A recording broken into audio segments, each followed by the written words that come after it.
নমস্কার সবাইকে। আমার এই ইচ্ছে মতো চ্যানেলে সবাইকে স্বাগত জানাই।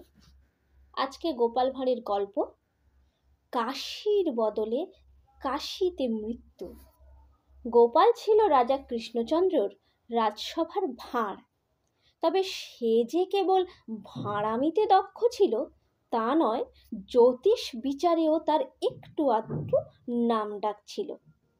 এক সকালে দূরবর্তী গ্রাম থেকে একজন তার ছেলেকে নিয়ে নিজের হাত দেখাতে গোপালের কাছে এলো।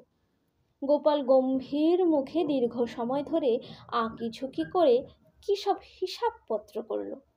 লোকটির হাতটিও বারবার ঘুরিয়ে ফিরিয়ে নেড়ে চেড়ে দেখল। তারপর মুহূর্তকাল নীরবে ভেবে একসময় মুখ খুলল। দেখুন, গণনার মাধ্যমে স্পষ্ট দেখতে পাচ্ছি আপনার ভাগ্য খুব ভালো। কাশীতে আপনার দেহাবসান ঘটবে। গোপালের কাছে বিদায় নিয়ে বাপ বেটা বাড়ি ফিরে গেল। গোপাল হাত দেখে দেওয়ার কিছুদিনের মধ্যেই সে লোকটি কেশে রক্ত বমি করে শেষ নিঃশ্বাস ত্যাগ করল। ছেলেটি খুব ঘটা করে বাপের পারলৌকিক ক্রিয়াদি সম্পন্ন করল। শ্রাদ্ধ শান্তি মিটে যাবার কদিন পর ছেলেটি গোপালের বাড়ি গেল। বেশ একটু রাগত স্বরেই গোপালকে বলল, মশাই, আপনি আমার বাবার হাত দেখে বলেছিলেন তিনি কাশীতে মারা যাবেন, কিন্তু কার্যত দেখা গেল অন্য রকম। গোপাল ভ্রু কুঁচকে বলল, অন্য রকম?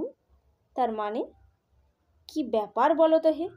অন্য রকম মানে আপনি বলেছিলেন বাবার কাশীতে মৃত্যু হবে, আর কার্যত দেখা গেল তিনি কাশতে কাশতে মারা গেলেন।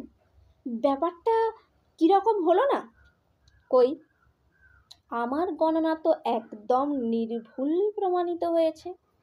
তোমার বাবার মৃত্যু কাশীতেই হয়েছে, ঠিক কি না? নমস্কার। এই গল্পটি এই পর্যন্তই। যদি গল্পটি ভালো লেগে থাকে